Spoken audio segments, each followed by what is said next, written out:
Panwaslih Kota Luk Sumawe telah membuka rekrutmen Panwaslih tingkat kecamatan atau Panwaslihkam. Tahapan dimulai pada tanggal 24 sampai 26 Juli 2024 dengan mengedarkan pengumuman baik secara online melalui website ataupun offline dengan memasang spanduk di 4 kecamatan yang dipusatkan di setiap kantor kecamatan di Kota Luk Sumawe.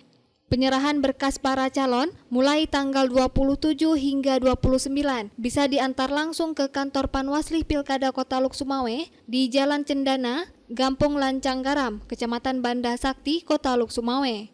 Di setiap kecamatan akan direkrut 3 orang anggota Panwaslih yang akan bekerja penuh mengawasi setiap tahapan Pilkada Gubernur ataupun Wali Kota pada Pilkada 2024 mendatang.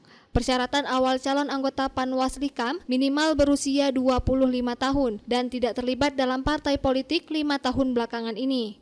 Untuk informasi selengkapnya bisa diakses melalui website perekrutan calon Panwaslih Kecamatan atau langsung ke kantor camat untuk mendapatkan informasi lengkap serta persyaratan yang diperlukan.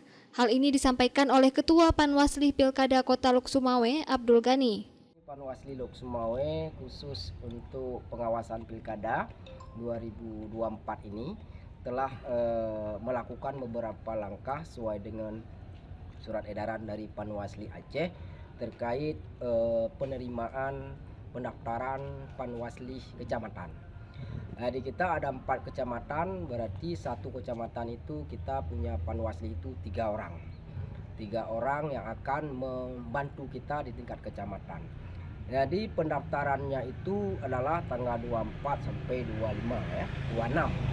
Sementara 27 sampai 29 baru kita menerima pendaftaran di kantor, kemudian bisa juga secara online. Jadi ada 2 kategori yang kita buka secara offline dan online. Dan sementara itu, Koordinator Divisi SDM Panwaslih Pilkada Kota Luk Sumawe, Saifullah, yang membidangi perekrutan, mengharap agar para putra-putri terbaik Kota Luk Sumawe bisa berpartisipasi dan mempersiapkan diri untuk mengikuti proses seleksi dan rekrutmen. Tambahan secara khusus mengenai rekrutmen Panwascam Kota Luk Sumawe, seperti disampaikan Pak Ketua, mungkin saya juga menambah sedikit berkenaan dengan persyaratan yang khususnya telah disampaikan melalui di jaringan media sosial dan secara offline atau disampaikan melalui baliho atau kepada setiap titik kecamatan itu dapat diakses. Mungkin lebih mudah teman-teman atau putra-putri Luk Sumawe, teman-teman di Luk Sumawe harapannya bisa mempersiapkan diri. Dari Luk Sumawe, Denny Muhtadi melaporkan untuk Puja TV Aceh.